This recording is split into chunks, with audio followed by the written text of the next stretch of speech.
Buenas ladies, aquí estoy una semana más, estoy que no me reconozco. Estamos aquí en Play Presta para hablar de moderneces, de presumicios y de monarquía. No me reconozco, pero esta vez presta más el tema, porque vamos a hablar de una reina muerta. ¡Oh, alegría! ¡Se murió la vieja hija de... La reina muerta non ye Cleopatra, ye Lilibet, Elizabeth Isa Pales Collacies.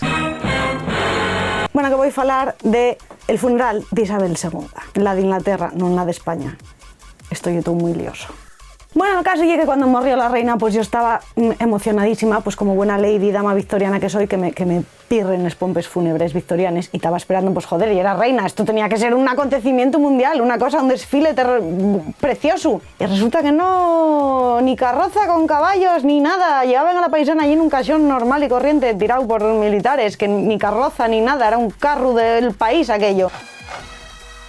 Muy mal, decepción total. Sí, llegaste hasta aquí, y es que tienes un humor así un poco tirando a negro como el mío, y va a prestarte lo que te voy a contar ahora. Vamos para allá. Datos random de funerales, de personalidades importantes. Uno que sí que supo despedirse con clase fue Alejandro Magno. Recorrió el home, ya sin ver el paisaje, 1000 kilómetros en carroza d'oro, ¿cómo lo veis? Eso y estirazo, y repartiendo así allargues allá donde viven para hacer ver a la gente que cuando marches de aquí no lleves nada. El funeral al que más gente acudió fue el del político indio, tengo que hielo, Annadurai.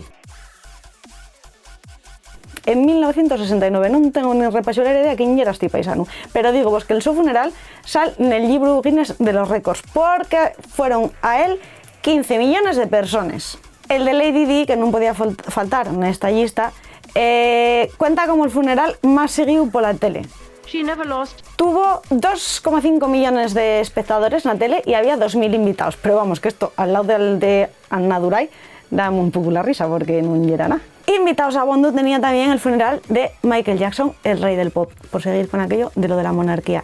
Para este funeral rifáronse, atención, rifáronse 17.500 entradas, como si fuera aquello un concierto. Y como en todo buen concierto que se precie, hubo reventa. Hubo gente que llegó a pagar hasta más de $10.000 para ir al funeral de Michael. Michael Jackson descansa ya en paz.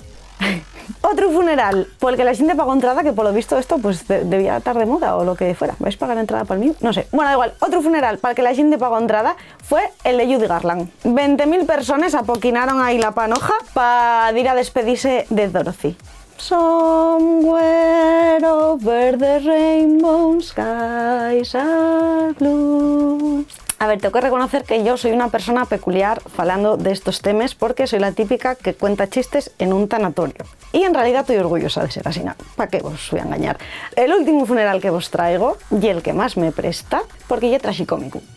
Resulta que para el funeral de Nelson Mandela tenían contratado un intérprete de lengua de signos, y después de estar horas allí retransmitiendo la movida del funeral, descubrióse que el paisano no tenía ni idea de lengua de signos, que estuvo allí haciendo gestos random, que faló de pizza y de osos.